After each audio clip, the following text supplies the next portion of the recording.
안녕하세요. 안녕하세요. 네, 9월달 강의 시작입니다. 9월이 이렇게 빨리 올 줄 몰랐는데 9월이 정말 빨리 왔죠. 중간중간에는 정말 시간들이 안 갔는데 특히 올해 여름 많이 더워서 시간이 안 간다 느낌 많이 받으셨을 텐데 벌써 9월이죠. 벌써 9월이고 지금부터는 뭐 다 아시겠지만 참 빨리 갑니다. 모든 것들이 시간들이 참 빨리 지나갈 겁니다. 그래서 뭐 그러니까 더 뭐 초조하게 하자 이런 건 절대 아니고 지금부터 힘내서 열심히 하면 되는 시점이니까 맨날 하는 소리지만 공부는 지금부터입니다. 그죠? 9월부터입니다. 지금부터 시험 공부죠.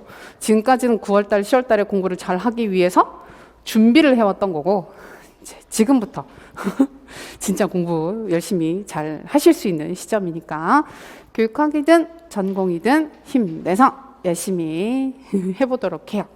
그리고 저희가 오늘 개강이고 오늘 내일에서 첫 주차 수업을 진행을 하게 될 텐데 이제 아무래도 첫 주차에는 이것저것 좀 챙길 게 많아서 조금 초반에는 약간 어수선하게 느껴지실 수 있어요. 그래서 일단 받으신 자료부터 확인을 하고 그다음에 전체적으로 수업이 어떻게 진행되는지도 확인을 해보고 오늘 수업은 또 어떻게 확인을 하게 될 것인지도 확인을 해보는 시간을 갖도록 하겠습니다. 받으신 자료가 조금 많죠. 그래서 너무 많을 것 같아서 아직 안 드린 자료도 하나 있어요. 내일 드릴 거예요. 그래서 오늘 한 번에 다 나가려고 했는데 좀 너무 많지 않나? 라는 생각이 들어서 그 한 개는 빼고 내일 나가는 자료가 있을 겁니다. 먼저 여기 큰 자료 먼저 보시면 오늘 보게 될 모의고사 문제가 있습니다. 자, 오늘은 모의고사를 한 번 봐요. 근데 원래는 다음 주부터는 저희가 루틴하게 돌아가는 일정들을 보면 월요일 날 강의에는 모의고사를 2번을 봅니다. 풀세트로 2번을 보게 됩니다. 근데 오늘 첫날은 이것저것 할 게 많기 때문에 도저히 2개를 볼 수가 없어서 오늘은 하나를 보지만 다음 주 월요일 날부터는 2개씩을 보게 될 거예요. 오늘 모의고사 1회차 문제와 답안 쓰시게 될 OMR 자료가 있죠. 요거 챙겨 두시고 요거는 오늘은 또 3번째 시간에 이걸 보게 됩니다. 3번째 시간에 보고 4번째 시간에 풀이를 할 거예요. 그리고 아이고 이 자료가 다시 나갔네 이러면 안 되는데 교육의 이해 여기 구조와 자료 인쇄된 거 나갔죠. 이거 아마 저희 1, 2월 달에도 받으셨을 텐데 1, 2월 달에도 받고 중간중간에 받으셨을 텐데 여기 수정된 부분이 좀 있어가지고 리바이즈된 버전을 새로 드린 건데 지금 인쇄물로 나간 걸 보니까 수정이 안 된 부분이에요. 이건 이전에 인쇄를 해뒀던 부분이 그냥 나갔던 것 같아요. 새로 드릴게요. 요거는 여기가 오타가 좀 있었어요. 오타가 좀 있고 구조가 괜찮은데? 새로 들어간다? 잠깐만요. 제가 확인하지는 못해가지고 잠깐만 보자.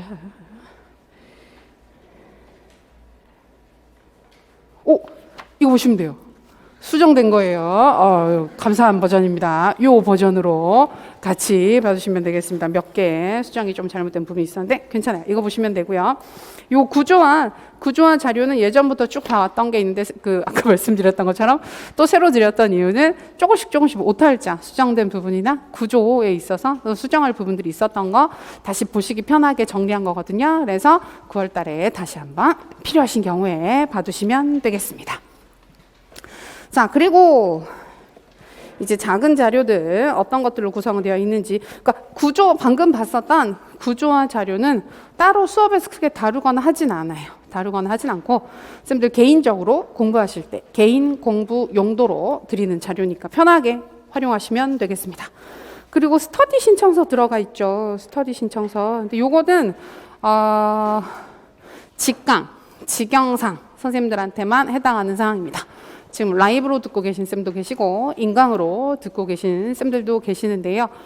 좀 어쩔 수 없이 이 부분은 어쩔 수 없이 현장에 나와 계신 선생님들 대상으로 해서 필요하신 경우에 스터디를 구성해 드리는 거라서 라이브나 인강으로 듣고 계신 선생님들은 저희 카페 게시판에 보면 스터디 게시판에서 스터디 구성들 많이 하시고 계셔서 그런 방식 활용해서 진행하시면 될 것 같고 나오시는 선생님들 중에서 나는 9월 달에 스터디 좀 구성을 했으면 좋겠다. 좋겠어, 뭐 마무리할 때 좀 같이 봤으면 좋겠어 하시는 분들만, 정말 생각이 확고하신 분들만 신청해 주시면 되겠습니다. 자, 이거는 필수는 절대 아니고 그냥 필요하신 경우, 이전에 스터디 짜서 잘 진행되고 계시는 경우에는 그 스터디 하시면 돼요. 교육학 스터디를 가끔 보면 욕심 있게 막 2개, 3개 한다 하시는 분들이 있는데 굳이 그러실 필요는 없겠죠. 전공 그렇게 하시고 교육학은 강의 듣고 계시는 경우에는 그렇게 많이 스터디를 하실 필요는 없습니다. 그래서 필요하신 경우에 신청하시면 되겠습니다. 오늘, 내일에 걸쳐서 받을 거예요. 그래서 받으신 거 지금 보면 강의실마다 스터디 신청서 제출하는 부분들이 있을 수도 있고 없는 강의실도 지금 있기는 한데 끝나고 나서 제출해 주시면 되겠습니다. 저희 조교쌤이 받아주실 거예요. 그리고 여기에 어이구, 오늘 자료가 인쇄가 문제가 있는데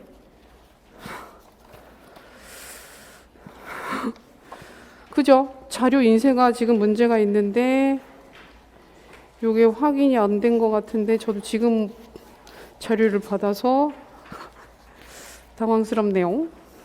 저희가 한번 수업 진행할 때는 이걸로 제가 최대한 어떻게든 해보고 내일 자료를, 깨끗한 자료를 새로, 얘만 지금 그런 것 같아요. 저희가 지금 강의 안내 관련해서 나온 부분이 첫 부분만 이런 거 했더니 전부 다 지금 특정 부분이 아마 복사기 이슈인 것 같기는 한데, 복사기나 인쇄 쪽의 이슈인 것 같기는 한데 제가 이거는 빠르게 확인을 해보겠습니다. 첫 번째 시간에 봐야 되는데 해보겠습니다. 그리고 그러니까 오늘 처음 이제 진행하게 될 강의 계획이나 전반적인 사항들을 안내하는 자료가 하나가 있고, 진단평가 문제가 있죠. 진단평가 문제. 91월 진단평가 문제가 좀 많습니다. 80개, 80개 문제를 푸시게 될 겁니다. 눈이 동그래지시는데 괜찮습니다. 뭐가? 제가 괜찮다고요. 저는 괜찮은 것 같아요. 그래서 그 이전에 저희가 5, 6월 달, 7, 8월 달에도 진단평가를 봤었는데 9, 11월 달 진단평가는 조금 개수를 늘려서 최대한 이것저것 세부적으로 인출이 되는지를 확인하는 시간 가질 거예요. 오늘 수업 나가는 방식에 대해서 좀 이따 말씀드릴 때 좀 더 자세히 말씀드리겠습니다. 그리고 모의고사 해설 자료 있죠? 지금 보지 마시고 요거는 모의고사 보고 나서 같이 확인을 할게요. 그리고 익히 자료, 익히 암기 자료가 페이지가 많아요. 88페이지짜리 두꺼운 자료가 나왔습니다. 이게 뭐 다르냐? 아니에요. 같아요. 우리 저희 올해 쭉 드리고 봐왔었던 익히 자료 다시 한번 모아서 드린 거기 때문에, 그러니까 왜냐하면 쭉 들으셨던 쌤들도 있는데 모의고사만 따로 들어와서 들으시는 쌤들도 있으셔서 그런 경우에 활용하시라고 올해 저희 수업했었던 강조 사항들 정리한 익히 암기 자료, 시험 대비를 해서 암기를 할 수 있는 거의 최소한의 양, 정말 미니멈 이 정도는 봐야 되지 않겠나 싶은 부분이 여기에 다 정리가 되어 있으니까 편한 마음으로 다 외우시면 좋지 않을까. 그렇죠? 마음은 편하게 가지되 암기된 결과는 완벽했으면 좋겠다. 그래서 다 볼 수 있는 한 최대한 봤으면 좋겠다. 주요 영역은 거의 다 외우셔야 되는 건 맞고, 상대적으로 좀 덜 중요한 부분들은 그 힘을 조절하시면서 확인을 해두시면 될 것 같아요. 자, 요거는 편하게 활용을 하시면 되겠습니다. 그리고 지금 안 나간 자료가 하나가 있는데, 그건 일부러 아까도 말씀드렸던 오늘 자료가 전체적으로 너무 두꺼운 게 많아가지고 그걸 빼기는 뺐었거든요. 근데 내일 나갈 거예요. 내일은 문장 암기, 문장으로 되어 있는 키워드 암기 자료가 내일 전체 영역이 나갈 거예요. 전체 영역이 나가면 다음 주부터 영역별로 해당하는 사항들을 키워드 인출하는, 그러니까 저희가 지금까지는 익히를 중심으로 쌤들 개인적으로 공부하세요 라고 해서 빈칸 자료 만들어서 드리고 활용하고 하는 용도로 썼었는데, 자 91월 달이 되면 실제로 시험에서는 아무래도 그 이렇게 도식화되어 있는 표로 우리가 문제를 볼 수도 있긴 하지만 그 안에 그거보다는 맥락 안에서 문장으로 설명되어 있는 요소들을 확인하는 경우들이 좀 더 많죠. 그래서 문장으로 최대한 줄인 거긴 한데 적진 않아요. 자료를 드릴 겁니다. 그래서 그거 드리고 그다음에 다음 주부터 해서는 중간에 시간을 조금씩 빼서 그 부분 키워드 인출하고 확인하고, 근데 결국 키워드 인출하고 확인하는 시간들을 통해서 전체 이론 영역을, 주요 영역들은 특히 더 한 번 더 확인하는 시간이 되기는 할 거예요. 그래서 그런 시간을 다음 주부터 가지게 될 겁니다. 자, 그렇게 해서 자료 안내 드렸고, 오늘은 조금 자료가 많긴 했는데 많긴 한데 다음 주부터 저희가 루틴하게 돌아갈 때는 문제 자료와 풀이 자료, 기본적으로 문제 자료와 풀이 자료가 나가게 될 거고 추가적으로 봐야 하는 주요 사항들은 추가 자료로 조금씩 아주 많지는 않고 조금씩 나가게 될 예정이니까 첫 주에 자료 정리 잘 해두시면 이후에 크게 자료가 복잡하거나 어렵지는 않으실 거예요. 자, 그 정도 사항 말씀드렸습니다. 자, 오늘은 첫 번째 시간에 전체적으로 진행되는 오늘 수업에 대해서만 먼저 말씀드리게 되면 첫 번째 시간에 강의 안내가 있어요. 첫 시간에는 전체적으로 91월 강의가 어떻게 돌아가는지, 어떤 부분들을 주로 살펴보게 될 것인지 그걸 하나 살펴볼 거고, 두 번째로 이미 다 잘 하고 계시긴 하겠지만 91월 달에 시작하시는 모의고사 자체를 처음 시작하시는 분들도 분명히 있으시기 때문에 한 번만 더 기본적인 논술, 서술 부분을 체크를 할 겁니다. 자, 그게 첫 번째 시간.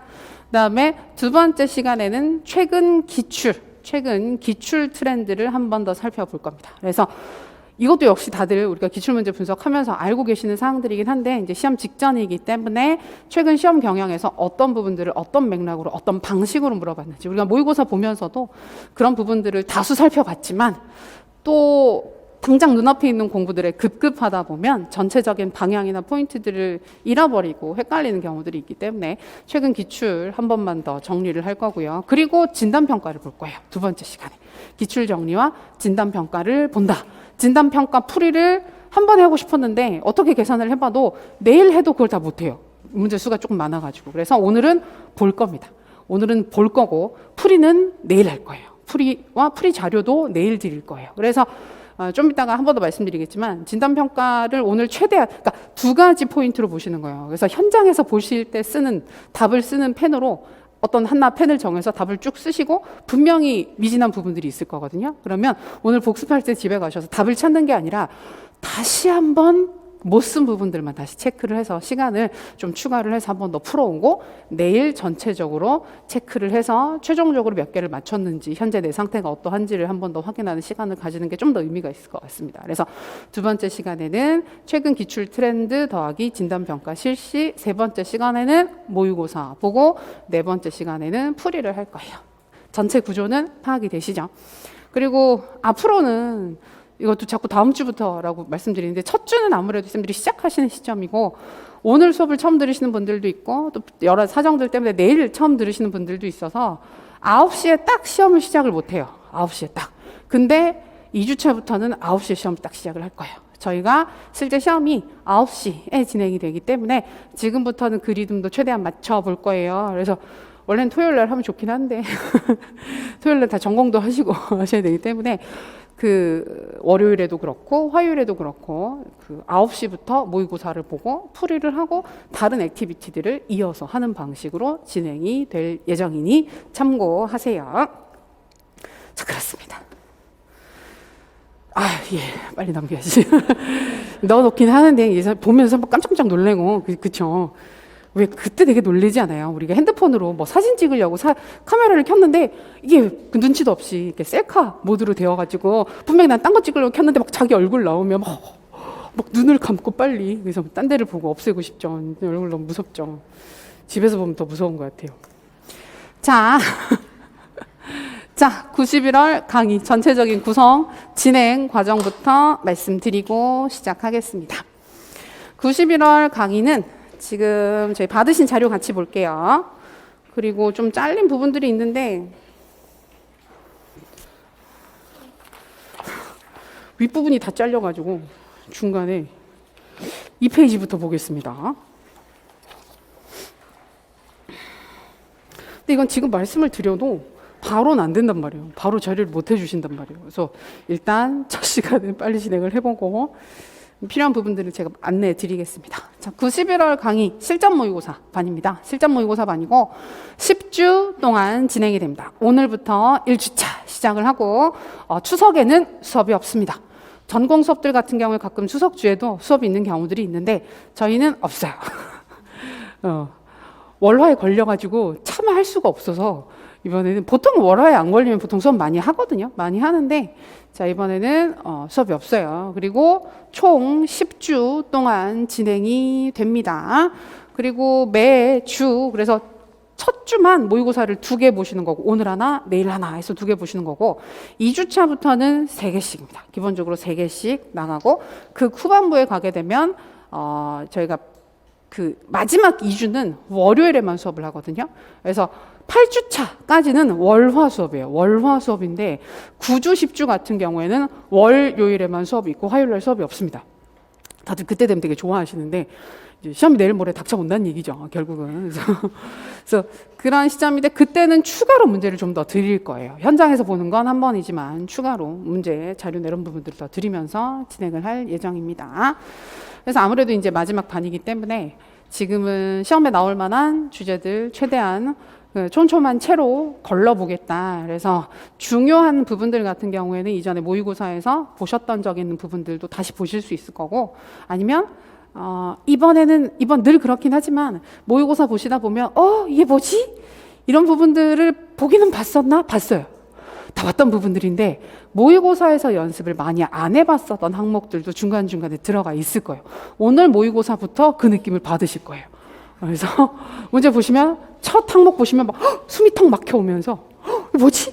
하다가 마지막 행정 보면 뭐지? 이런 느낌으로 마무리를 하실 수 있을 거예요. 그래서 그런 문제들을 중간중간에 끼워 넣을 거예요. 일부러 그러는 거예요. 그거는. 그러니까 일부러 왜? 괴롭히려고 그러는 게 아니라 이제 우리 시험 자체가 최근에 나오는 경향이나 이런 부분들을 보면 의외성 있는 부분들, 그다음에 비교적 크지 않은 짜잘한 부분들에서도 문제가 다수 출제가 되고 있기 때문에 약간 실장 같은 느낌? 현장에서 실제로 보는 것 같은 느낌? 이런 부분들을 많이 연습을 하실 수 있을 겁니다. 그리고 그 외에도 지금 최근은 아니지만 6월 말에 있었던 올해 학회 관련된 이슈들 그다음에 지금 내년 즈음에서 새 교육과정 나올 것 같은 상황이고 그러다 보니까 되게 새 교육과정 나오는 시점에 전체적으로 학계가 되게 활발해요. 여러 가지로 모든 부분들에 있어서 되게 이런저런 활동들이 많이 나타나고 있는 상황이고 그러면 그런 부분들이 실제 시험에서도 꽤 많이 반영이 될 수 있어서 그런 부분들을 최신 트렌드 지금 교육부 쪽에서 그다음에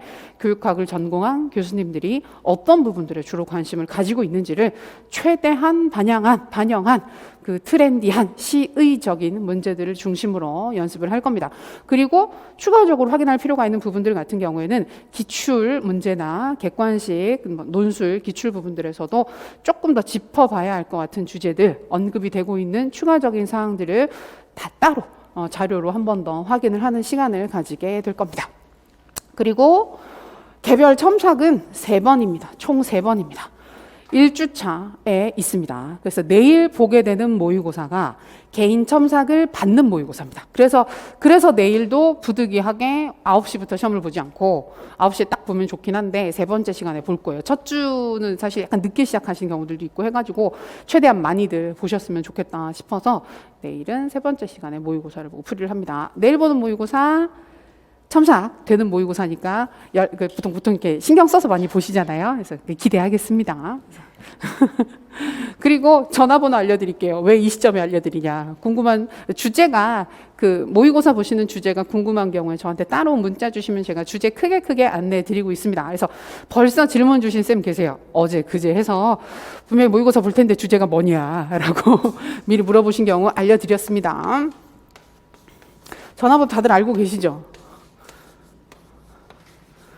자, 요거 혹시 모르시는 경우에는 추가로 확인하시고 가끔 번호 다르게 쓰셔가지고 다른데 문자 계속 보내셨는데 제가 답을 늦게 드리고 안 드리는 경우들도 있긴 하지만 요거 맞습니다. 요 번호로 논술 주제 궁금하신 경우에 문자 주시면 답 드릴게요.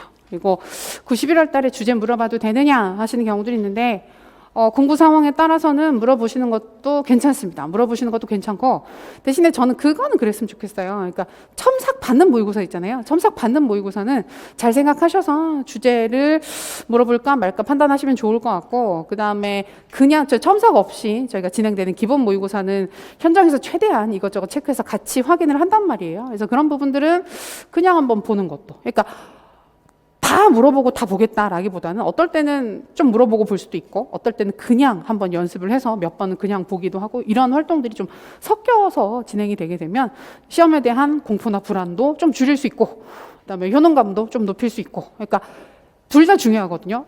잘 모르는데도 써보는 연습을 하는 것도 분명히 의미가 있고 그다음에 내가 좀 잘 아는 상태에서 전체적인 논술을 처음부터 끝까지 쭉 한번 써보는 것도 분명히 의미가 있어요. 양쪽 다 의미가 있어요. 근데 지금 시점이 되면 약간 겁내시면서 혹시나 그러니까 그 이전에는 좀 틀려도 괜찮은데 9월 달이 돼서 틀리고 점수를 낮게 받으면 어떡하지 너무 불안할 것 같아 라고 해서 그걸 손에서 못 놓으시는 경우들이 있긴 한데 괜찮아요.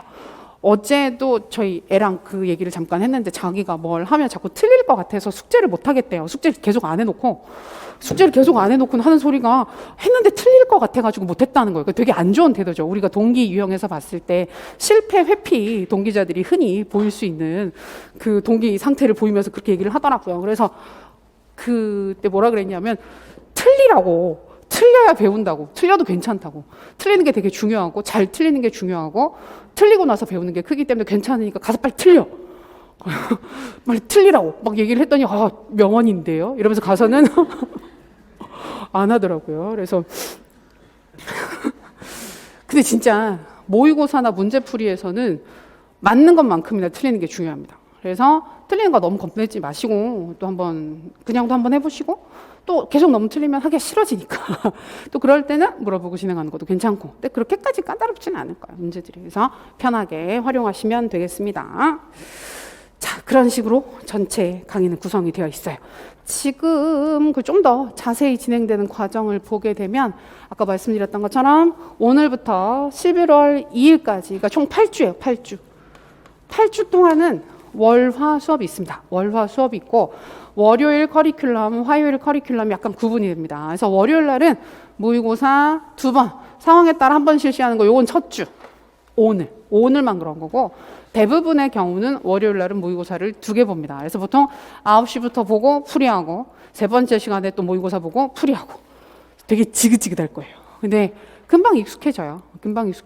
첫 주만 해도 되게 피곤하시거든요. 첫 주에 오늘 모의고사 보고 내일 모의고사 보면 내일 모의고사 보시고 나서 미친 것 같아 이러면서 되게 퍼지시는데 두 번째, 세 번째 주 지나고 나면 3개도 쓸만하네 는 안 되더라고요. 그렇게는 잘 안 되고 보통 그래서 월요일 날 2개를 보잖아요. 2개를 보면 하나는 되게 열과 성을 다해서 쓰시고 또 다른 하나는 보통 이게 개요만 쓰시고 약간 퍼지시는 경우들도 있긴 있어요. 근데 우리가 실제 시험 보러 가시게 되면 모의고사 그러니까 교육학 논술 보고 나서 전공 시험 바로 이어서 보잖아요. 잠깐 쉬었다가 이어서 바로 보시잖아요. 생각보다 되게 지치거든요. 진이 빠지거든요. 그래서 약간 그 연습을 하신다는 느낌으로도 월요일 날 모의고사를 열심히 보시는 것도 괜찮아요. 근데 뭐가 내가 더 잘 쓸지를 모르니까 2개 모의고사가 있으면 사실은 좀 애매하죠. 우리 인강 듣는 쌤들 같은 경우에는 둘 중에 하나를 골라서 쓰시는 경우들도 있긴 있습니다. 근데 한 주당 2개는 쓰셔야 돼요. 3개 다 못 쓰시더라도 2개는 쓰셔야 됩니다. 그리고 현장에 나와서 쓰시는 쌤들은 쓰세요. 다 쓸 수 있습니다. 자, 그리고 모의고사 모든 모의고사들에 대해서는 풀이 자료, 예시 개요 이 부분들은 나가고 경우에 따라서는 예시 답안이 함께 나가는 경우들도 있을 거예요. 그리고 매주 화요일 날은 모의고사를 한번 봅니다. 근데 월요일 날 보는 모의고사는 첨삭은 기본적으로 안 된다고 생각하시면 돼요. 첨삭은 없는 모의고사라고 생각하시면 되고 화요일 날 보는 모의고사 중에서 3번을 첨삭을 할 겁니다. 3번을 첨삭을 할 거고 좀 이따가 일정이 나오긴 하겠지만 1주차, 4주차, 8주차 이런 식으로 해서 모의고사 첨삭이 진행되니까 해당 주차 모의고사는 열심히 잘 써봅시다. 그리고 우리 늘 해왔었던 현장 첨삭 있죠. 가끔 현장 첨삭, 개별 첨삭 어떻게 다르냐 물어보시는데 현장 첨삭은 그냥 같이 현장에서 풀어보고 같이 점수 체크해보고 하는 거예요. 근데 기본적으로 월요일 날 보는 모의고사들에 대해서도 이 활동 같이 들어갈 겁니다. 그리고 월요일 날 진행했던 모의고사 남들은 어떻게 썼는지 궁금하잖아요. 대표 첨삭 사례들 조금씩 드릴 거예요. 그리고 이제 틀릴 수 있는 포인트들 체크해서 확인을 하고 그런 부분들도 보여드릴 겁니다. 그 다음에 아까 말씀드렸던 중요도와 최근의 경향 적용 방안, 그러니까 시험과 관련해서 우리가 마지막에 한 번 더 체크를 해야 될 것 같은 주제들에 대해서 화요일 날 추가적으로 정리하는 시간 가질 거고요. 영역별 핵심 키워드 확인. 자, 이건 문장 키워드 인출하고 확인하는 시간을 함께 가질 거예요. 그래서 이 두 가지를 추가적인 활동으로 진행을 하게 됩니다. 요게 8주 동안 쭉 진행이 되고요. 11월 8일과 11월 15일 우리가 아직 시험 일정이 확실히 나오진 않았죠. 원래 나오진 않았죠. 근데 보통 다 짐작하고 있는 게 아마 27일 날쯤 11월 27일 날쯤 보지 않겠느냐. 평소보다 약간 늦은 한 일주 정도 늦은 느낌이 드는 일정이긴 한데 그래서 그 시험 전전주까지인가 그때까지 시험이 수업이 진행이 됩니다. 그래서 11월 8일 월요일 같은 경우에는 모의고사 한번 보고 예시계획 풀이 자료 보고 추가 정리 자료들 한 번 더 보게 될 거고요. 자, 마지막 11월 15일 10주차 수업이죠. 이때는 총정리예요. 총정리. 그래서 시험 직전 핵심 이론 총정리해서 쭉 같이 확인하는 시간 갖도록 할 예정입니다. 이런 식으로 진행돼요. 근데 진짜 금방이에요. 저희 모의고사 이제 몇 번만 보면 시험 보러 가시는 거예요. 이제 이 상황이 돼서 이렇게 겁을 내라고 말씀드리는 건 아니고 매 시간 순간 조금씩 힘들고 쓰기 싫고 그런 부분들이 있을 수는 있겠지만 그냥 그날의 공부, 그날에 해야 될 거, 그날에 써야 될 거 이런 부분들을 열심히 챙기시는 게 가장 중요한 사항이니까 열심히 해봅시다.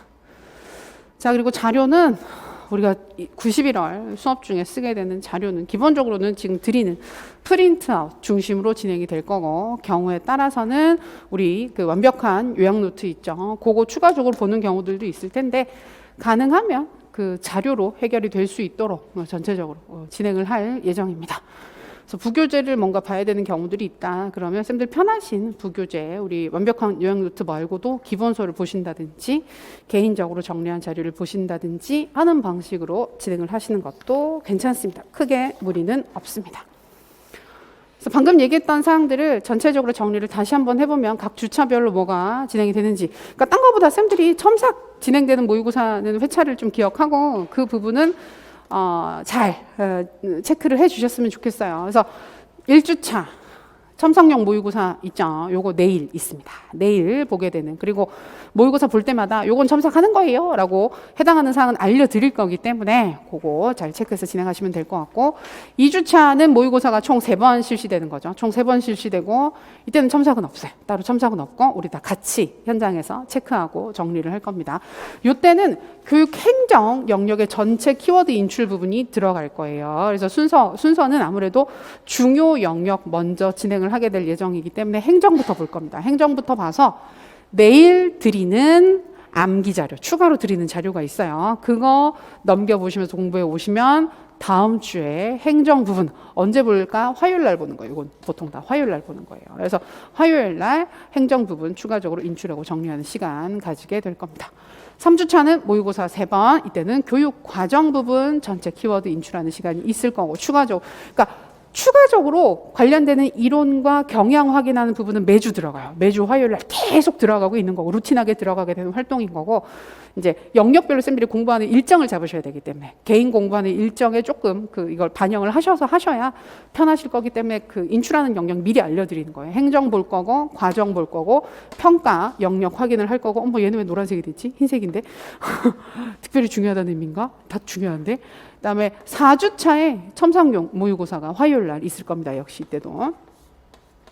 그다음에 5주차 되면 이때는 교수 이론 및 공학 부분 전체 확인할 거고 6주차는 심리 생활지도 전체 엮어서 그다음에 7주차는 교육의 이해 그다음에 사회학 부분 있을 거고 8주차 교육사 교육 철학 부분 이런 식으로 묶어서 후반부에 최종적으로 확인을 할 겁니다. 그리고 8주차에 첨삭용 모의고사가 한 번 더 있죠. 그래서 총 3번 진행되니까 첨삭 진행되는 회차 까먹지 마시고 확인하시고 9주차는 현장에서 보는 모의고사는 한 번이고 추가로 개인적으로 풀어보실 수 있는 문제는 한 회 또는 2회 정도를 드릴 겁니다. 그리고 10주차 이때가 총정리하는 타임이거든요. 그래서 현장에서는 모의고사를 못 봐요. 현장에서 모의고사 못 보고 문제를 추가적으로 드릴 거예요. 문제를 추가적으로 드려서 보통 이때는 시험 직전에 쌤들 컨디션이나 그다음에 일정에 맞춰서 개인적으로 공부 진행해 주시면 되겠습니다.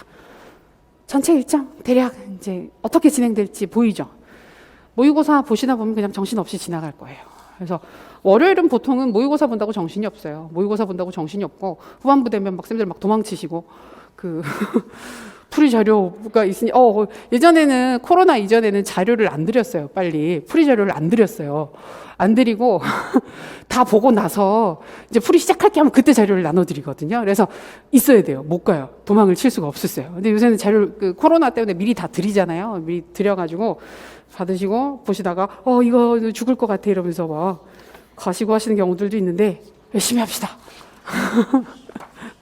자, 일정은 이렇게 진행이 됩니다. 그리고 아까 말씀드렸던 교육학 주제 정리 화요일 날 계속 할 텐데 요거는 출제 가능성이 있는 교육학 주제를 심도 있게 확인하고 정리하는 시간, 그다음에 교육 정책, 학회 자료, 논문 등 지금 그러니까 이건 최근 자료들을 다 보는 거예요. 최근 자료들을 제가 정리를 해서 좀 강조되는 부분들이 보인다. 특별한 부분들이 좀 보인다. 신경을 써야 할 것 같아. 그런 이슈들이 있으면 그런 사항들 감안해서 정리를 하도록 하겠습니다. 일단 최근에 많이 언급이 되는 중요 영역들, 트렌디한 주제 영역들 같은 경우에는 1차도 1차인데 2차 때도 영향을 많이 미쳐요. 경향성 자체가 2차 때도 많이 영향을 미치기 때문에 이 시점에 반드시 한번 정리하시는 게 의미가 있을 겁니다. 그리고 전체적으로 91월 공부 방법 뭐 다 마찬가지지만 시작 시점에는 현재 상태를 정확하게 알아야 합니다. 그걸 확인하기 위해서 오늘 보게 되는 진단평가 또 쌤들 이론 암기 인출되는 정도에 대한 조금 냉철한 좀 냉정한 판단이 필요하고요. 아까도 말씀드렸던 것처럼 잘하고 못하고 자체가 중요한 게 아닙니다. 지금 현재 내 상태가 어떤지를 정확하게 아는 게 진짜 중요하기 때문에 파악하실 수 있고, 그래서 영역별로 내가 좀 편하게 접근할 수 있는 부분과 그렇지 않은 부분들을 확실히 파악해 두시는 게 중요하겠죠. 그리고 논술, 서술이 어떻게 되고 있는지 서론, 결론, 주제, 논의 부분들 알고 있는 사항들이 문제 요구 사항에 맞게끔 잘 드러나고 있는지 이런 부분들은 오늘 보는 모의고사와 내일 보는 모의고사를 통해서 확인을 하실 수가 있을 겁니다. 그다음에 이제 이런 상태를 파악하고 나면 기본적으로 하셔야 되는 건 두 가지입니다. 이론을 정리하는 거, 논술 쓰는 연습을 하는 거. 그래서 둘 다 중요해요. 둘 다 중요해서 논술 쓰기 연습만 되게 많이 해야 되지 않나? 라고 생각하시는 경우들도 있고, 논술은 뭐 내용 알면 다 쓰는 거 아니야? 라고 생각하셔서 끝까지 이론만 잡고 있을 거야 하시는 경우들도 있는데, 우린 알죠. 둘 다 해야 된다는 것을. 둘 다 해야 되는 거고 둘 다 중요합니다. 뭐가 더 중요하냐? 둘 다 중요합니다. 그리고 뭐가 더 중요한지는 사람들의 공부 상태, 그다음에 공부 경향 스타일에 따라서 조금씩 다를 수는 있는데 간단하게 생각해봐도 뭘 알아야 쓰니까 이론 공부는 꾸준히 해야 되는 거고, 뭘 알아도 문제에서 요구하는 방향과 요구하는 요소들과 이런 부분들을 맞춰서 글을 써주는 거, 또 논술 연습을 하지 않으면 또 잘 안 돼요. 잘 안 돼서 이 두 가지를 우리가 꾸준히 수업을 통해서 연습을 할 겁니다. 그리고 이론은 여기 보면 문제를 중심으로 핵심 이론을 완벽하게 반복 정리를 하자. 그다음에 주요 출제 영역, 매번 얘기하는 주요 출제 영역들 같은 경우에는 행정, 특별히 짜잘한 부분들이 출제되는 경향이 있는 건 행정, 과정, 평가. 요 영역은 다른 영역들에 비해서는 그래도 되게 중요 영역 세 가지잖아요. 중요 영역 세 가지인데 다른 영역들에 비해서 좀 마이너한 부분들, 작은 부분들도 놓치지 않고 출제를 하는 경향이 있습니다. 그래서 매번 그런 건 아닌데 모든 시험이 다 그렇지는 않은데 한 번씩 특정 시점에는 짜잘짜잘한 부분들을 넣어서 출제를 해요. 그렇기 때문에 요 부분은 요 영역들에 대해서는 최대한 세부적인 부분까지 끝까지 붙잡고 암기를 했으면 좋겠다라고 생각하는 게 요 영역입니다. 그래서 91월 달에 이제 이론 돌리실 때는 속도와 양이 중요하거든요. 속도와 양이 중요해서 좀 한 번에 많이 보시고 그다음에 돌려보는 속도 자체도 점점점 빨라졌으면 좋겠습니다. 그래서 이전에 공부하셨던 속도를 보게 되면 보통 이제 처음에 시작할 때는 전체 영역을 2달에 한 번 돌리잖아요. 2달에 한 번 돌리는데도 죽을 것 같잖아요. 근데 이게 조금씩 속도는 올라가고 있죠. 올라가셨잖아요. 그래서 2달에 한 번 반은 볼 수 있을 것 같은데, 그러다가 어떤 시점부터 해서는 한 달에 한 번 정도는 볼 수 있을 것 같다. 지금 한 달에 한 번 정도 대부분 보시나요? 아닌가요? 괜찮으신가요? 근데 올려야 돼요. 속도를 올려야 돼요. 그러니까 결국은 이제 그 교육학 공부하는 게 전공도 사실은 마찬가지긴 한데 양이 되게 많잖아요. 양이 되게 많아서 이걸 한번 완벽하게 외웠다고 해서 절대 오래 기억이 되지가 않습니다. 기억이 되지 않고 좀 지나면 까먹어요. 까먹는데 결국 공부가 완성되는 포인트는 뭐냐면 앞에 걸 까먹기 전에 앞에 공부로 돌아가서 다시 볼 수 있으면, 회독이 앞에 걸 까먹기 전에 다시 처음으로 돌아가는 회독 속도가 나오면 공부가 끝난 거예요. 그래서 그 시점을 보통 그러니까 그 속도를 어느 정도로 보느냐 하면 열흘에서 일주일 정도. 그래서 그 후반부에 가게 되면 일주일에 한 번 정도는 전체 영역이 돌아가면, 전체를 돌리고 있으면, 근데 그때는 돌리는 속도가 그렇게 빨라지게 되면 하나하나 볼 때 되게 좀 꼼꼼하게 보는 게 아니라 좀 더 빠르게 보면서 이거 안다 모른다 인출된다 안 된다 이런 식으로 좀 빨리 진행이 되는 부분들이 생기게 되는 거잖아요. 그러니까 그런 속도로 좀 빠르게 진행이 되게 되면 공부가 끝났다, 암기가 끝났다라고 볼 수가 있어요. 그래서 지금 들으면 좀 비현실적이지 않나 라고 생각하시는데 모든 영역을 그 속도로 돌릴 수는 없겠지만 시험에 자주 나오는 영역들은 최소한 일주일에 한 번은 볼 수 있는 느낌으로 돌려야 시험 끝까지 문제가 없어요. 우리 시험 볼 때도 느끼지만 가장 쉬운 이론은 뭐다? 내가 최근에 본 이론이다.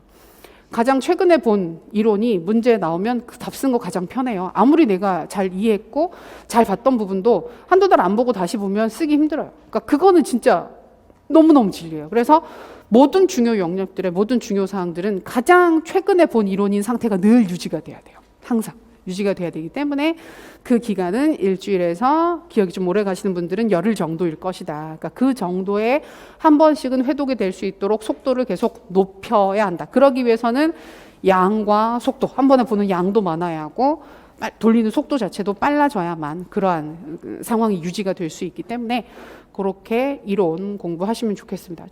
추가되는 부분들도 있어요. 중간중간에 이거 외우려고 했는데 아직 암기가 안 된 부분들이, 실제로 암기가 안 된 부분들이 있으면 그 영역들은 그냥 보고 넘어가면 안 되겠죠. 시간을 들여서 애를 써서 다시 보시긴 해야 되지만 전체적인 사항들은 그 정도 속도로 좀 더 빠르게 진행을 하시는 게 91월 마무리 공부의 포인트가 됩니다. 그래서 지금 조금 나는 그 속도가 안 나온다 하시면 9월 중에 1회독, 그러니까 이거는 미니멈이에요. 진짜 9월 중에 1회독, 11월 중에 그 속도를 좀 줄여서 3주에 한 번 볼 수 있게끔 일주일만 속도를 좀 더 높여보고, 그 다음에 그러고 나면 11월 달 넘어가는 시점에는 그럼 2주까지 줄일 수 있어요. 2주까지 줄이고 그럼 그 다음번에 회독을 할 때는 열흘까지 줄이겠다. 그러면 시험 때까지 돌릴 수 있으니까 자, 지금부터 안 돼 있으신 분들은 지금부터 한 달에 1회독입니다. 그래서 9월 중에 1회독을 끝내고 그 다음에 10월 중에 3주에 한 번 1회독을 끝내고 그 다음에 2주, 그 다음에 열흘, 요 속도로 탁탁탁 진행을 해보시면 할 수 있어요. 갑자기 약간 의욕이 생기지 않아요? 눈앞이 깜깜해지고 막 할 수 있어요. 그런 속도로 이론 보시면 되겠습니다. 그다음에 이제 논술 쓰기 연습하는 건데 이거는 따로 하시는 것보다 저희 강의 들으시면 주당 2-3개 정도씩은 루틴하게 꼭 서술을 하시게 될 거고, 최대한 주제 영역은 겹치지 않게 출제를 할 겁니다. 아주 극 후반부 문제를 제외하고는 초반에 보는 문제들 같은 경우에는 계속 안 본 주제들이에요. 안 본 주제들, 새 주제들이 계속 연습이 될 거기 때문에 그거 연습 꾸준히 따라서, 그러니까 수업 시간에만 그냥 열심히 따라서 쓰시면 돼요. 우리 라이브로 듣고 계시고 인강으로 듣고 계신 쌤들도 그게 제일 중요합니다. 91월 논술반은 내가 내 손으로 쓰는 게 제일 중요해요. 가끔 보면 후반부에 공부가 급해서 안 듣고, 그러니까 안 쓰고 내가 직접 쓰지 않고 자료만 보겠다 하시는 경우들도 있는데 그럴 수도 있지만 주당 2개 정도씩은 정말 최소한 써주셔야 시험장에 가셨을 때 덜 힘들게, 덜 당황해서 쓰실 수가 있으니까 쓰시면 좋을 것 같아요. 그리고 상황에 따른 서술 포인트와 연습이 필요하다. 이거는 이제 우리가 최근 시험에서 특히 많이 보이는 부분인데, 요구사항에 적확하게 들어맞는 서술을 하는 건 실제로 모의고사 문제가 아니고선 연습이 안 돼요. 그래서 그런 부분들 맞춰서 최대한 연습을 하겠습니다. 그리고 서론과 결론에 어느 정도 양식화가 필요한데, 사실 저희 1년 수업 쭉 들으셨으면 초반부터 연습을 꾸준히 해왔기 때문에 이제는 어느 정도 조금 되어 있죠. 약간 쓰는 스타일이 어느 정도 있죠. 매번 새 글을 쓰지는 않잖아요. 매번 새로운 느낌으로 시작하지는 않잖아요. 그래서 그거는 괜찮아요. 그래서 가끔 보면 그거 질문하신 분들도 있어요. 매번 자기가 쓴 서론이랑 결론을 보면 너무 비슷해 보이는데 그래도 괜찮으냐? 괜찮죠. 실제 채점자들은 논술 하나만 보니까 내가 쓴 논술 포트폴리오를 10개, 20개를 제출을 해서 볼 것 같으면 와, 서론이 다 똑같은데? 라고 생각하겠지만 아니잖아요. 하나만 내는 거잖아요. 하나만 내는 거기 때문에 비슷한 양식으로 연습을 하시는 게 좀 더 정련된 글을 쓰시는 데 도움이 됩니다. 근데 너무 익숙해지시면 정말 아무 생각 없이 루틴하게 너무 대충 쓰시는 경우들도 있는데 시험장에 가시면 그러진 않으시겠죠? 네, 그 정도 포인트 볼 수 있었습니다. 자, 그러고 나면 이제 서술 가이드인데 여기는 최대한 빨리 볼게요. 왜냐하면 지금 현장에 계시는 대부분의 선생님들은 논술 연습을 많이 하셨던 쌤들, 여러 번 써보셨던 선생님들이 많으실 테니까 익숙한 사항들이 많을 거예요. 근데 제가 그 9월 달에 모의고사 첨삭을 해보면 그 첫 번째 들어오는 그 논술들 같은 경우에 정말 처음 쓰시는 글들이 꽤 많이 있어요. 진짜 논술 연습 한 번도 안 되고 완전히 처음 쓰시는 경우들도 꽤 있어서, 자, 그런 경우에는 지금 9월 강의에도 그 글쓰기 특강이 들어가 있어요. 그래서 좀 쓰는 게 어렵다 하시는 분들은 그거 한 번 더 보시면 되는데, 그 정도까지는 아니면 지금 한 번 더 짚고 넘어가시면서 좀 틀리지 않아야 할 사항들, 우리가 짚고 넘어가야 할 사항들만 한 번 더 확인해 보시면 될 것 같습니다. 논술 시험지는 다들 잘 아시죠? 논술 시험지 문제 있고 제시문 있고 배점 있고, 그러나 우리가 보통 글을 읽을 때는 문제를 읽고 배점을 읽고 제시문을 보면서 배점을 요구하는 사항들을 빠르게 체크를 하며 연습을 하시게 됩니다. 배점은 다들 20점, 그리고 시험 시간은 60분이고 내용 부분에서 15점, 그 표현 형식 부분에서 5점이 들어가는데, 초반부 시험을 보게 되면 요게 좀 다르게 배점이 되는 경우들도 있었어요. 16.4점 이런 식으로 해서 내용이 16점, 4점짜리가 4개 나오고 그다음에 형식이 4점 이런 식으로 들어간 경우가 있기는 있었습니다. 그런데 한두 번 그러고 나서는 거의 15점, 5점으로 딱 자리가 잡혀 있는 상황이기 때문에 비슷하게 나오지 않을까. 그리고 요거는 이제 잘 안 보이긴 하지만 진짜 안 보인다. 진짜 안 보이긴 하는데, 배점 부분을 보면 논술의 내용 부분에서 이렇게 하나, 둘, 셋, 네 항목으로 항상 구분이 되어 있죠. 그죠? 이것도 예전에는 안 그랬었어요. 안 그래서 한 항목 안에 3가지가 들어가 있고 막 이런 식으로 섞여서 나오는 경우들도 있었거든요. 근데 지금은 딱 자리를 잡아서 4개로 쪼개져 있죠. 그러면 요 한 덩어리가 뭐다? 본문의 한 단락이 돼야 됩니다. 본문의 한 단락이라서 이걸 다 묶어서 쓰시거나, 최악은 내 마음대로 섞는 거, 그게 최악이에요. 최악, 절대 하면 안 되는 거. 우리가 논술 쓸 때 단락 형식 짤 때 요 2단락을 묶어서 한 단락으로 만들고 요 2단락을 묶어서 한 단락으로 만드시는 분들이 은근히 있어요. 없을 것 같잖아요. 있어요. 그리고 더 안 좋은 건 1번, 3번 묶고 2번, 4번 묶는 거. 찾아가서 약간 물어보고 싶어요. 가끔 그렇게 되시면 도대체 왜 이런 식으로 채점자를 혼란에 빠뜨리려고 이렇게 일부러 쓰신 거냐고. 근데 내용 구조상 요렇게 더했을 때 좀 더 타당하게 글을 쓸 수 있을 것 같다라고 개인적으로 판단을 하셔서 되게 자의적으로 묶으시는 건데 절대 안 됩니다. 그런 식으로. 진짜 하면 안 되는 거. 절대 안 되는 거. 요 네 부분을 한 단락으로 묶어서 쓰는 것보다 더 나쁜 게 방금 얘기처럼 자의적으로 2-3개를 섞어서 한 단락으로 만드시는 경우들이 있어요. 절대 하시면 안 돼요. 진짜 절대 하셔는 안 되고, 요구사항 순서대로, 순서 바꾸시면 안 돼요. 순서대로 하나, 둘, 셋, 넷 써주시면 크게 무리 없이 채점을 받으실 수가 있을 것입니다. 자, 요렇게 문제지는 구성되어 있고, 그다음에 논술의 기본 형식은 서론, 본론, 결론. 서론만 한 번 더 체크를 할 거예요. 본론은 요구사항에 대해서 쓰는 거기 때문에 크게 무리가 없고, 결론도 정리하고 재현하는 거니까 결론에서 문제가 되는 경우들은 없는데, 아직까지도 서론 쓰는 게 힘들다, 서론을 멋지게 잘 쓰고 싶다라는 고민을 하시는 경우들이 있어서 서론만 한 번 더 서론이 여기에 자료를 뺐구나. 우리 받으신 자료에만 넣어놨어요. 받으신 자료에만 있는데, 지금 받으신 자료 보시면 6페이지 서론 도입 참고 자료. 도입 문장 쓰실 때 다들 너무 이렇게 곤란해 하셔서, 근데 이거 우리 그 기본서 교재 있는 거예요. 기본서 교재 추가로 글쓰기 파트 한번 별책으로 만들어서 이번에 드렸잖아요. 거기에 있는 내용이거든요. 지금 문제가 출제되는, 그러니까 이게 뭐냐면 논술의 주제들 보면 비슷비슷해요. 매번 다른 게 나오긴 하는데, 첫 번째 항목 보시면 세상이 달라지고 있어 라는 걸 포인트로 하나 잡을 수 있어요. 세상이 달라지고 있어. 이렇게 달라지고 변화되는 그 사회에 적응하기 위해서, 발맞추기 위해서, 선도하기 위해서, 걸맞는 인재를 만들기 위해서 학교가, 교육이, 교사가 어떻게 해야 될까? 를 물어보는 포인트가 하나가 있어요. 그럼 그런 데서 보면 인재상의 변화, 예를 들어서 구체적으로 찍을 수도 있어요. 장이 융합인재다, 융합인재다, 장이 인재다, 이런 식으로 특정 인재상을 찍어서 보여줄 수도 있고, 아니면 4차 산업혁명에 대비하기 위해서라는 식으로 물어볼 수도 있고, 지식정보 사회로 변화하고 있다, 학생 수가 줄고 있다, 이것도 관심 있고, 또 지금처럼 최근에 있는 전염병으로 인해서, 전 세계적인 전염병으로 인해서 교육 환경 자체가 완전히 달라졌다, 이런 식의 얘기를 한다든지, 그러니까 변화되는 사회, 변화되는 세상이 하나의 포인트가 되는 문제가 나올 수 있습니다. 그러면 이 변화되는 상황 자체가 어떤 상황인지를 먼저 얘기를 해주고, 이 상황에 부합하는 교육을 실시하는 게 왜 중요한지, 그러니까 대부분의 그거예요. 우리가 적응하지 않으면 미래 사회가 원하는 인재를 만들 수가 없어, 이런 식으로 보통 이야기가 진행이 되겠죠. 그래서 그 논리로 접근해 주시면 됩니다. 그래서 예시 부분을 보시게 되면 4차 산업혁명 하는 경우에는 알파고도 좀 낡았는데, 그래서 오래됐죠. 그래서 아니면 인공지능의 급속한 발전, 초연결, 초지능, 이런 식으로 그러니까 변화되는 세상의 키워드를 한두 개만 얘기를 해주시게 되면 도입 문장 훨씬 더 쓰기 편하십니다. 우리 알고 있는 거 있잖아요. 근데 가끔 그런 거 쓰는 부분들에 대해서 되게 부담스러워 하시고 혹시 틀리면 어떡하나 하는 경우들이 있는데, 내가 아는 거 쓰세요. 어려운 거 쓰려고 하니까 부담이 생기는 건데, 그냥 아는 거, 세상이 달라지고 있어.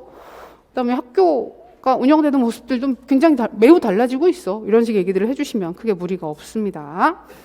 또는 예시 도입 두 번째 보시면 급격히 달라지는 사회 변화에 발맞추기 위해서는 학교 역시 끊임없이 변화와 발전을 추구해야 한다. 서론 도입 문장으로 쓰기에 크게 무리 없는 사항들이죠. 그래서 이런 부분들 참고해서 한번 봐두시면 좋겠고요. 두 번째 포인트 보시면 학생 중심의 교육이나 학생 중심적인 학교 얘기를 최근에 많이 합니다. 새 교육과정 나오면서 학생이 주인이다, 학생이 중심이 돼야 된다, 학생이 선택하고 참여하는 교육과정 돼야 된다. 작년에도 학생의 선택을 존중하는 교육이라는 주제가 나온 적이 있었죠. 그래서 새 교육과정 자체가 지금 고교 학점제 방향으로 갈 것 같은데, 그렇게 되면 선택, 학생 중심, 학생 참여 부분들은 더 많이 연계가 될 가능성이 있어요. 그래서 세부 주제를 보시면 학생이 행복한 학교도 비슷하게 볼 수 있고, 학생이 주인이 되는 학교, 학생이 더 많이 참여하는 학교, 이 모든 것들이 비슷한 맥락에서 언급이 될 수 있습니다. 그럼 이런 주제가 나오면 생각해보세요. 학생이 중심이 된대요. 학생이 중심이 돼야 되나? 일단은 긍정을 해야 돼요. 학생이 중심이 돼야 되지. 왜? 안 된다라고 쓰시면 안 돼요. 학생이 중심이 되는 게 과연 옳은가? 내 생각은 그렇지 않다. 이렇게 해서 쓰게 되면 싸우지 않을 건가? 조직을 이렇게 되게 부적응할 것 같다라는 생각이 들 수도 있겠죠. 그래서 그런 부분들에 있어서 왜 학생이 중심이 돼야 되지? 라는 근본적인 질문에 대한 대답을 하면서 교사학습 과정에 있어서 중요한 건 교사가 아니라 학생이니까, 학생이 성장하고 발달하는 게 훨씬 더 중요한 일이니까, 교육을 실시하는 궁극적인 이유는 교사 때문이에요, 학생 때문이에요? 학생 때문이죠. 학교가 있는 이유는 교사 때문에, 학생 때문에 있는 거잖아요. 그래서 그런 부분들 타당화해 주시면서 들어가시면 되겠습니다. 자, 학생이 행복한 학교 사례를 보면 학교의 주인은 학생이 되어야 한다. 학생 하나하나가 학교의 주인으로서 주도적으로 학습하고 행복감을 느낄 수 있는 학교를 만드는 것이 교사의 몫이다. 그래서 이 글에서는 이런 식으로 들어가면 되는 거. 그다음에 그 예시 도입 마지막 부분을 보시면 최근 교육의 패러다임이 교사와 교수 행위 중심에서 학생과 학습으로 이동하며 학생 중심적 교육에 대한 관심이 높아지고 있다. 뻔한 얘기지만 되게 도입하기 괜찮은 부분들이죠. 그래서 이런 부분들은 활용하셔서 연습할 때 써보시면 좋겠습니다. 그래서 그대로 써도 되느냐? 처음에는 그대로 쓰셔도 돼요. 근데 몇 번 쓰시다 보면 선생님들 글이 돼요. 이 표현 자체가 조금씩 다듬어지고 쌤들한테 편한 방식이 되면서 자기 글이 됩니다. 근데 결국은 큰 틀 자체가 세상이 변한다, 학생이 중심이다, 이런 몇몇 가지 틀 안에서 약간씩 다 변주를 하는 거예요. 그래서 이런 것만 크게 연습하셔도 뭐가 나와도 어지간한 주제들은 도입하실 수 있을 겁니다. 세 번째, 교육 수준 향상. 요거는 되게 편한 주제입니다. 더 나은 교육, 더 나은 학교, 더 발전된 교육. 이거는 뭘 매개를 해도 이제 나올 수 있는 주제이기 때문에, 그래서 이거는 교육이 더 나아져야 한다, 항상 더 나은 교육을 추구해야 된다, 왜 그럴까, 이런 부분들을 얘기를 해주시면서 도입해 주시면 크게 무리는 없을 거예요. 여기 보면 시의 문장을 보시면 인간의 자아 실현 욕구에 한계가 없듯 교육에 대한 기대도 끝이 없다, 이런 식으로 하면서 도입해 줄 수도 있고, 그다음에 교육은 항상 더 나은 교육을 추구해야 된다, 사회 변화의 발달에 부응하기 위해서 교육 역시 항상 변화와 발전을 추구해야 한다, 그러므로 우리 학교는 항상 매번 해마다 더 나은 교육을 실천하기 위해서 노력을 부단히 실행해야 할 것이다, 이런 식으로 얘기해 주실 수 있겠죠. 그 다음에 보이지 않는 다음 페이지, 7페이지 제일 윗부분을 보면 자, 앞에서 우리가 크게 살펴봤던 거 세상이 변하고 있어. 학생이 중심이야. 학교 교육은 항상 더 나아져야 해. 대부분의 주제들은 그 틀 안에서 언급이 될 수 있어요. 근데 이제 마지막은 아주 디테일한 주제 하나하나를 찍어서 물어볼 가능성이 있습니다. 그러면 여기 있는 것처럼 스팀 교육과정 실행을 위해서 아니면 전인교육의 가치를 구현하기 위해서 학교폭력 문제를 해결하기 위해서 진로교육에 있어서 학생들을 도와주기 위해서 자유학기제를 잘 실행하기 위해서 새 교육과정의 정착을 위해 우리가 지금 2015 개정 교육과정이 엊그제 나온 것 같은데 벌써 지금 새 교육과정이 내년쯤에 나오지 않겠나. 그래서 저희 질문 주신 쌤 중에도 한 분이 그거에서 내년에 새 교육과정 나온다고 하던데 그럼 내년 시험은 거기에 맞춰서 준비를 해야 되느냐라는 질문을 벌써 하신 분이 있으셨거든요. 근데 내년에 나오는 시점에 따라 달라요. 새 교육과정이 나오는 시점은 내년이 지금 2022년이잖아요. 2022년인데 22년, 23년쯤에 나온다고 계속 언급은 있긴 있었거든요. 근데 만약에 제일 안 좋은 건 하반기에 나오는 게 제일 안 좋죠. 제일 하반기에 나오는 게 안 좋은데 새 교육과정에 나오면 무조건 새 걸로 해야 돼요. 저희는. 근데 교육학이 문제가 아니라 전공이 문제예요. 전공 교육과정 새로 나오면 완전 다 바뀌니까. 근데 보통은 적용이 돼요. 그 부분들을 적용시키는 경우들이 있어서 어찌되었건 우리가 2015 개정 교육과정 나왔을 때 논술 시험에 한번 언급이 됐었어요. 주제로 우리가 새 교육과정 2015 교육과정이 나왔는데 이걸 현장에서 정착시키기 위해서 어떤 노력이 필요할 것인가를 주제로 주고 그걸 가지고 논의하는 문제가 있긴 있었거든요. 그러면 만약에 새 교육과정이 나온다 그러면 교육학 수준에서는 그런 부분들을 물어볼 가능성이 있어요. 그 흐름으로. 그래서 학생이 스스로 선택하는 교육과정을 만든다. 그랬을 때 우리가 전체적인 학교 운영에 있어서 어떤 부분들에 더 신경을 써야 할까 이런 부분들을 찍어서 물어볼 가능성도 있다는 거죠. 그래서 그러면 여기 있는 것처럼 아래쪽에 보면 도입을 되게 다양하게 예를 들어서 언급을 했는데 그 주제가 왜 중요한지를 타당화하면서 도입하는 게 가장 일반적인 도입입니다.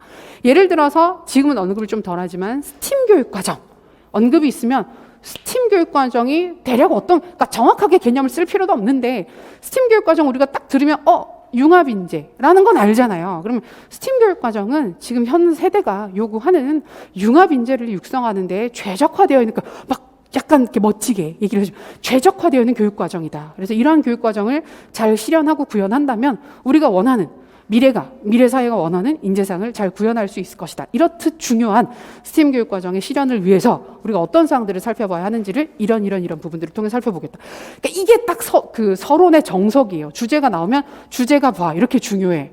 왜 중요하냐면 이런 이유 때문에 중요한 거야. 그래서 이 글에서는 이 중요한 주제를 중심으로 요거 얘기할게. 그럼 끝이에요. 서론 자체가. 그래서 그 형식으로 도입을 해주시면 무리가 없습니다. 그래서 그러니까 제가 항상 지금은 좀 덜하긴 한데 쌤들이 이제 잘 알아서 쓰시니까 괜찮긴 한데 서론 쓰실 때 워낙 부담이 크시다 보니까 특정 도입 문장 자체를 외워서 쓰시는 경우들이 있어요. 그래서 딱 티가 나는 게 교사가 교육에 있어서는 되게 중요한 역할을 해야 된다. 그런 도입을 가지고 딱 쓰시는 분들이 있거든요. 근데 그거는 주제가 연결이 되는 주제도 있고 아예 안 되는 주제들도 제법 있어요. 근데 그걸 억지로 연결해서 쓰시기 위해서 굉장히 고심을 해서 글을 쓰시는 경우들도 있는데 그럴 필요가 있느냐. 지금 주제가 나오면 중요하니까 낸 주제고 중요한 이유 한두 가지는 생각을 하면 대부분 생각이 나는 것들이에요. 그래서 그런 부분들 중심으로 타당화를 해서 서술을 해주시면 좋겠습니다. 네, 그 정도고. 네. 그리고 단락 구분은 다들 아시겠지만 우리 들여쓰기랑 줄바꿈으로 한다. 그것 때문에 한번 보여드리는 겁니다. 잘 보이진 않겠지만 요거 들여쓰기 하는 샘플로 많이 보여드리는 건데 자 이건 들여쓰기가 전혀 없는 글이에요. 들여쓰기랑 줄바꿈이 단락 구분에 아예 없는 거. 한 단락으로 쭉 이어져서 보이죠. 구분하기가 힘듭니다. 그리고 요새는 이렇게 잘 안 쓰시긴 하는데 그래도 이렇게 쓰시는 분들이 있긴 있어요. 매 문장 줄바꿈을 하는 경우들이 있어요. 그럼 이거는 얘랑 얘는 똑같아요. 구분이 전혀 안 되는 형식이라고 보시면 돼요. 그리고 이건 똑같아요. 이건 들여쓰기 하면서 줄바꿈을 계속 하시는 거거든요. 역시 단락 구분이 안 되죠. 그래서 이런 식으로 단락 시작할 때 요만큼 비워서 들여쓰기를 해주시고 그다음에 한 단락이 끝났을 때 줄을 바꿔서 새 글로 써주시는 게 우리가 단락 바꾸는 거죠. 그리고 지금도 그거 그렇게 쓰시는 분들이 있어요. 이게 지금 도입 문장이죠. 한 단락에 도입 문장이고 그다음에 요 부분이 주제 논의 문장이죠. 이거를 줄바꿈을 해서 쓰시는 경우들이 있어요. 도입 문장 쓰고 줄바꿈해서 요구사항 쓰고 주제 논의할 때 줄바꿈해서 쓰시고, 그래서 한 단락이 보통 두세 단락 정도로 쪼개서 보이게끔 글을 쓰시는 경우들이 있는데 이것도 별로입니다. 이거 별로고 그냥 도입, 요구사항, 주제 논의는 한 번에 묶어서 한 단락으로 글을 써주시면 되겠습니다. 그리고 이거는 끝까지 나오는 문제인데 제발 끼워 넣기는 위로 하세요. 이거는 아마 몇 번 경험을 하셨을 텐데도 잘 안 고쳐져요. 잘 안 고쳐지고 되게 습관적으로 되게 본능적으로 밑으로 많이 끼워 넣거든요. 왜냐하면 빈칸이 있으니까. 당장 밑에 빈칸이 있으니까 밑으로 끼워 넣으시는데 그 다음 문장 쓰실 때 되게 어색하고 문장 자체를 아예 구분이 안 되는 경우들이 있어서 뭘 더 추가해서 넣고 싶으면 제발 위로 끼워 넣어라. 위로 끼워 넣어서 그러면 그 사이에 칸이 조금만 나가가지고 잘 안 보이는데 아니 보여요. 보이게 쓰세요. 보이게 쓰시면 돼요. 괜찮으니까. 그래서 위로 끼워 넣어서 쓰시는 거 중요합니다. 생각보다 이거는 끝까지 잘 안 고치시는데 가독성이 떨어져요. 밑으로 고쳐버리게 되면 이게 지금 어디에 속하는 표현인지가 사실은 생각보다 헷갈립니다. 읽는 사람 입장에서 생각보다 헷갈리고 안 좋은 경우가 뭐냐면 밑으로 끼워 넣기를 해서 넘어가잖아요. 그럼 그 부분을 안 읽고 넘어가는 경우들이 있어요. 잘 안 읽히기 때문에. 잘 안 읽혀서 빼먹고 넘어가는 경우들이 있어서 좋지가 않습니다. 글을 쓰는 데 입장에서는 되게 위험합니다. 그리고 이것도 잘 알고 계시겠지만 절대 이 답란을 벗어나면 안 됩니다. 답란을 벗어나면 답안 채점이 안 되기 때문에. 그리고 이 안에서는 이 줄이 있는 거 있죠. 이 줄들은 아무 의미가 없어요. 그냥 가이드예요. 글을 쓰는데 깔끔하게 쓰라고 주는 그냥 보조선 정도로 생각하시면 되고 중간중간에 보면 지금 굵게 처리된 5줄마다인가? 이렇게 굵게 처리된 부분들이 있죠. 아무 의미 없습니다. 가끔 이 줄을 되게 큰 의미를 부여를 하셔서 서론은 여기까지 써야 돼. 본문 첫 번째 단락을 여기까지 써야 돼. 이렇게 생각하시는 분들이 있는데 그렇게 쓰시는 거 아니에요. 그냥 내용에 따라서 쓰시면 돼요. 그래서 서론이 세 번째 줄에 끝났는데 2줄 비우고 여기에서부터 글을 쓰시고 글을 썼는데 한 줄이 넘었어요. 6줄이 된 거예요. 4줄 비우고 이렇게 실제로 그렇게 쓰신 분들이 꽤 있습니다. 절대 그러지 않습니다. 그런 의미 없으니까 일관되게 단락별로 줄을 한 줄씩 비워서 쓰실 거면 한 줄씩 비워서 쓰시고 붙여서 쓰실 거면 줄바꿈이랑 그 들여쓰기만 명확하게 지켜서 하시면 돼요. 2줄씩 비워서 쓰시는 분들도 있긴 한데 그건 약간 취향? 눈에 띄겠죠. 2줄씩 비워서 쓰시게 되면. 그리고 어디는 한 줄 비우고 어디는 안 비우고 붙여서 쓰시고 하는 경우도 있어요. 막 섞어서 쓰는 경우들이 있는데 그것만 조심하시면 됩니다. 안 그러시면 됩니다. 개요는 이제 나름 스타일이 다들 있으시죠. 개요 짜는 스타일은 지금은 사실은 이게 큰 의미는 없어요. 그러니까 말씀드리는 게 큰 의미는 없는데 아직도 개요를 나는 거의 안 쓰고 문제지에다가 배점 부분에다가 조금만 쓰고 쓰는데 그래도 되느냐 물어보시는데 그렇게 써서 답 쓰는데 크게 문제가 없으면 괜찮아요. 개요는 정말 자기 스타일, 정말 자기 스타일인데 처음에 연습하실 때는 이런 식으로 연습하시는 게 편하니까 가이드를 드리는 거고 그리고 아주 드물게 가끔 그 얘기도 하세요. 나 개요 안 쓰는데 개요를 아예 안 쓰고 답을 쓰는데 그래도 되느냐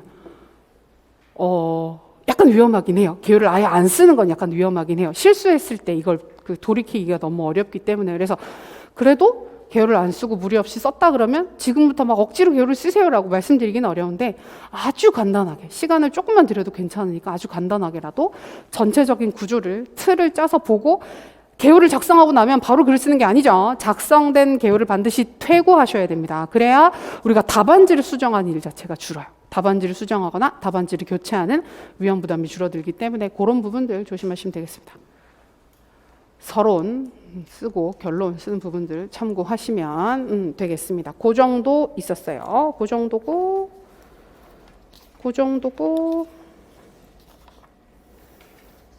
그 다음에 우리 8페이지 지금 보셨던 자료 8페이지 보시면 맞춤법이 있어요.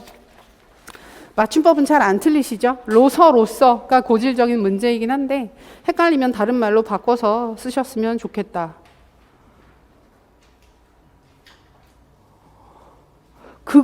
그리고 많이 나오는 특이한 표현 중에 그 종결 그 용언을 풀어서 쓰실 때 가져야 한다라는 표현이 있어요. 가져야 한다. 이런 태도를 가져야 한다.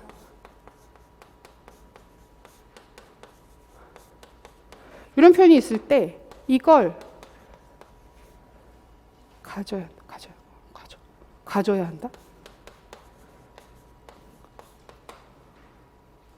이렇게 쓰시는 경우도 있어요. 갓어야 한다라고 쓰시는 경우들이 꽤 있습니다.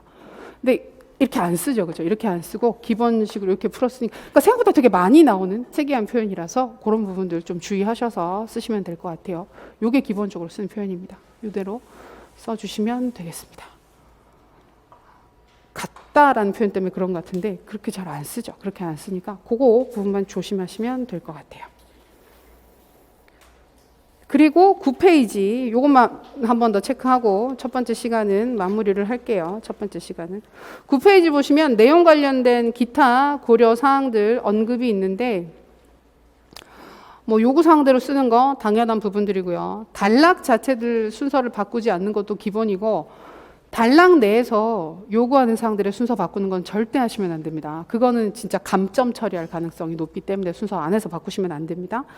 그리고 문장을 간결하게 쓰자, 예, 주의하셔야 되는 부분입니다. 멋지게 쓰는 것보다 전달이 잘 되는 글이 훨씬 더 좋습니다. 그리고 적절한 답안의 길이, 시험장에 가시면 2장만 줄 거니까 더 못 쓰시겠지만 이제 연습 자체를 이제 우리가 인강에서 답안을 받아보면 3장, 4장 써서 내시는 경우들이 가끔 있어요. 근데 이게 A4로 출력을 해서 좀 글씨가 그 꽉 차게 들어가기 때문에 분량이 좀 많다라고 해서 3장, 4장 내서 쓰시는 경우들이 있는데 근데 그거는 썩 좋은 접근은 아닌 것 같아요. 그리고 또 인강으로 답안을 받아보면 가끔 저도 근데 그건 약간 고질적인 문제이긴 한데 워드나 한글 파일로 이렇게 쳐서 내시는 경우들이 있거든요. 근데 분량이 굉장히 많은 경우들이 있어요. 그렇게 써서 내셨을 때 분량이 굉장히 많은데 그러면 이거는 손으로 처음부터 안 썼을 가능성이 높은 글인 거예요. 그러니까 손으로 쓰지 않고 바로 워드로 논술 쓰는 연습을 하시는 경우들이 있는데 이거는 진짜 하나도 도움이 안 됩니다. 우리 실제로 시험장에 가셔서 손으로 쓰는 거랑 쌤들 써보세요. 손으로 쓰는 것보다 워드로 쓰면 훨씬 잘 써요. 수정이 편하니까. 그리고 속도가 훨씬 더 빨리 나오고 글씨가 덜 보기 싫으니까. 그래서 스스로 쓰는 글씨도 되게 힘들고 막 팔도 아프고 그러잖아요. 그래서 훨씬 덜 이쁘게 보이거든요. 그 손으로 쓰게 되면.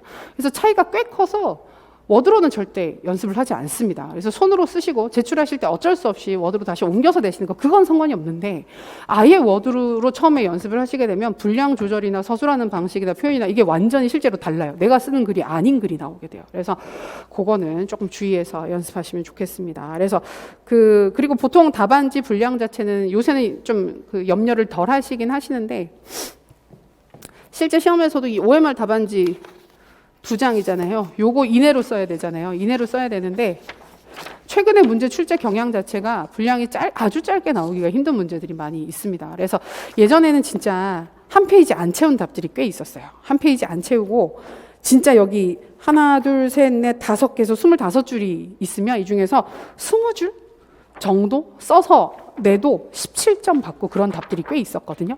근데 지금 시험은 그렇게 쓸 수가 없어요. 시험 형태 자체가 안 돼요. 그래서 보통은 한 페이지는 보통은 채우고 두 번째 페이지에서 두 번째 한 10줄 정도까지 보통 많이들 쓰시거든요. 근데 꽉 채워서 쓰신 경우들도 있긴 있어요. 근데 시간 내에만 다 쓰실 수 있으면 분량 자체를 다 채우는 건 크게 무리는 없는데 이제 조금 내가 너무 초반에 너무 많이 쓰더라. 대부분 길게 쓰시는 분들 보면 균등하게 길게 쓰시기보다는 여기에 힘을 많이 쓰세요. 첫 번째 페이지에서 대부분 막 첫 번째 단락이 한 15줄.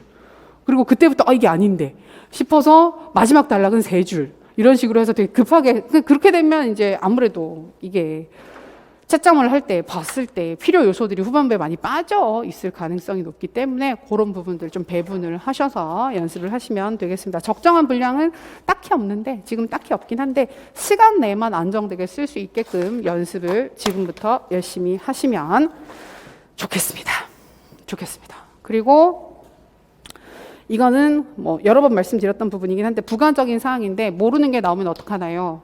4가지 중에 4번째 걸 모르면 괜찮은데 앞에 3개를 다 쓰고 4번째 거 고민해서 쓰고 결론을 급히 써서 내면 되는데 첫 번째나 두 번째나 3번째 걸 모르면 어떻게 할까요? 3번째 것만 돼도 덜한데 첫 번째, 두 번째 걸 못 쓰겠어 라는 생각이 들면 되게 빡빡하죠. 그래서 고민을 많이 하시는데 여러 번 말씀드렸지만 딱 먼저 생각할 거 나 이거 생각하면 쓸 수 있는 주제인가? 아니면 생각을 해도 못 쓸 주제인가? 이걸 먼저 판단을 하셔야 돼요. 그 판단하는 기준은 첫 번째, 진짜 처음 보는 거냐? 진짜 본 적이 없느냐? 아니면 본 적이 있는데 지금 기억이 안 나는 거냐? 이 2가지로 판단을 하시는 거예요. 그래서 진짜 처음 보는 거면 지금 쓰나 좀 이따 쓰나 똑같습니다. 근데 그걸 굳이 뒤로 밀러서 빈칸을 놔뒀다가 뒤에 쓰시게 되면 미해결 과제가 돼가지고 계속 날 괴롭혀요. 그래서 그럴 필요가 없어요. 그래서 진짜 처음 보는 거면 바로 쓰는 거예요. 바로 쓰는데 분량은 평소보다 약간 작게. 다른 내가 단락들 알고 쓰는 단락들에서 대여섯 줄을 썼다 그러면 얘는 그렇게 애를 쓸 필요 없어요. 왜냐하면 이건 약간 도박이거든요.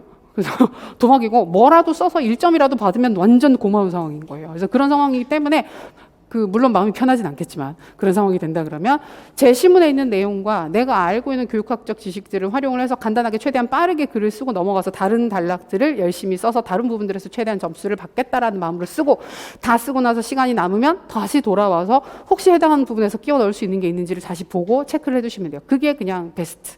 그 다음에 안다. 나 이거 본 적이 있다. 근데 지금 갑자기 생각이 안 난다. 이게 훨씬 더 큰 문제예요.